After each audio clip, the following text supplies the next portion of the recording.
Temos falado frequentemente sobre a graça de Deus atuando em nossas vidas, inclusive sendo a responsável pela nossa salvação e justificação perante o Senhor. Mas será que entendemos realmente o que é a graça? Neste vídeo vamos falar, à luz do texto bíblico, sobre como a graça age em nossas vidas. Vamos ver o que ela pode fazer por nós, mais especificamente como ela atua sobre nossas fraquezas e durante as adversidades. Compreender a graça não é apenas um exercício teológico. É um convite para vivermos sustentados por ela em cada passo da caminhada. O que é a graça? Antes de entrarmos no estudo bíblico, é importante lembrar o que realmente é a graça divina. Graça é o favor imerecido de Deus, o amor que age em nosso favor, não porque merecemos, mas porque Ele é bom. Em outras palavras, a graça é Deus nos dando o que não merecemos e poupando-nos do que merecíamos. É o fundamento de toda a salvação, mas também da vida diária do cristão. Não é apenas o ponto de partida da fé, é o ar que ela respira todos os dias. Em resumo, a graça é o amor de Deus em ação, sustentando o ser humano onde o merecimento não alcança. Sem a bondade do Pai manifestada através de sua graça, o crente não teria forças para vencer uma vida de provações e tribulações. Mas a pergunta-chave é: como essa graça se manifesta no dia a dia, quando a vida dói, quando falhamos, quando estamos fracos? A graça que desce ao chão? Falar de graça é muito mais fácil quando tudo está indo bem em nossa vida. Entretanto, o seu verdadeiro poder aparece quando tudo está desmoronando. O apóstolo Paulo viveu uma experiência muito intensa com o Senhor, na qual a graça foi o centro da resposta de Deus. Esta está registrada em sua segunda carta aos Coríntios. Foi-me dado um espinho na carne, a saber, um mensageiro de Satanás para me esbofetear, a fim de não me exaltar. Acerca do qual 3 vezes orei ao Senhor para que se desviasse de mim. E disse-me: a minha graça te basta, porque o meu poder se aperfeiçoa na fraqueza. De boa vontade, pois, me gloriarei nas minhas fraquezas, para que em mim habite o poder de Cristo.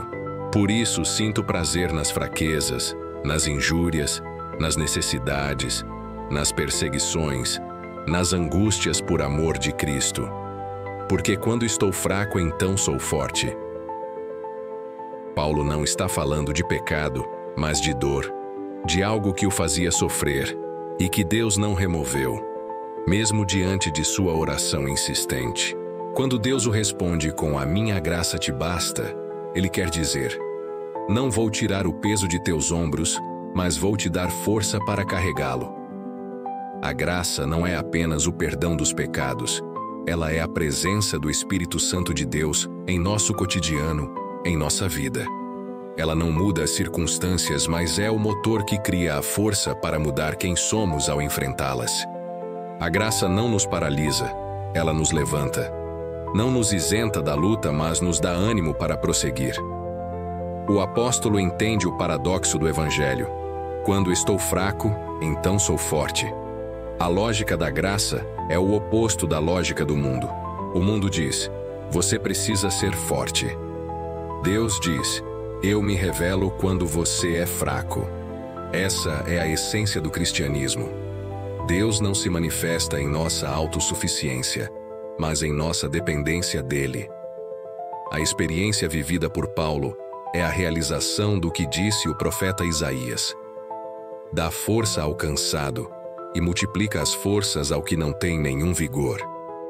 O próprio apóstolo ratifica essa visão em sua carta aos Filipenses, quando afirma: posso todas as coisas em Cristo que me fortalece.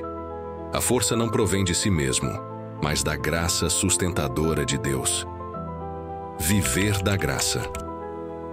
Viver da graça é aceitar que a suficiência está em Cristo, não em nós.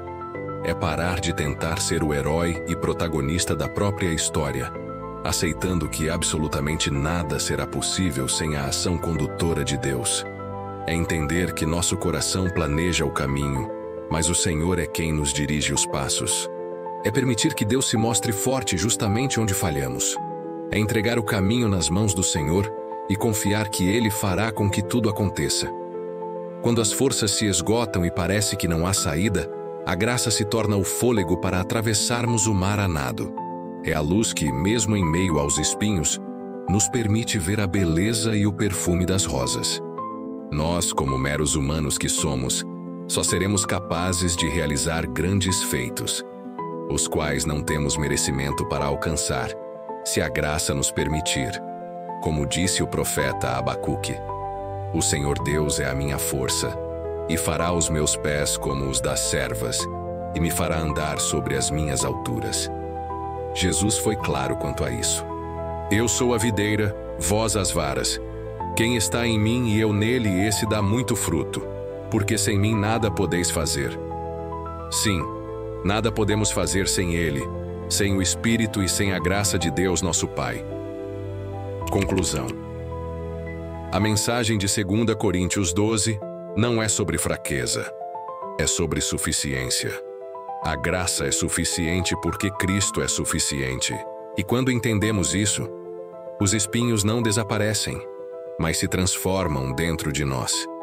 Ganhamos nova perspectiva, e então eles já não nos definem mais. Passamos a ser muito maiores do que eles, e podemos seguir de cabeça erguida, firmes no Senhor, rumo ao nosso destino. Confia no Senhor de todo o teu coração, e não te estribes no teu próprio entendimento. Reconhece-o em todos os teus caminhos, e Ele endireitará as tuas veredas. A graça que nos salvou é a mesma que nos sustenta. O favor imerecido que nos alcançou um dia continua nos conduzindo, passo a passo, até o fim da jornada.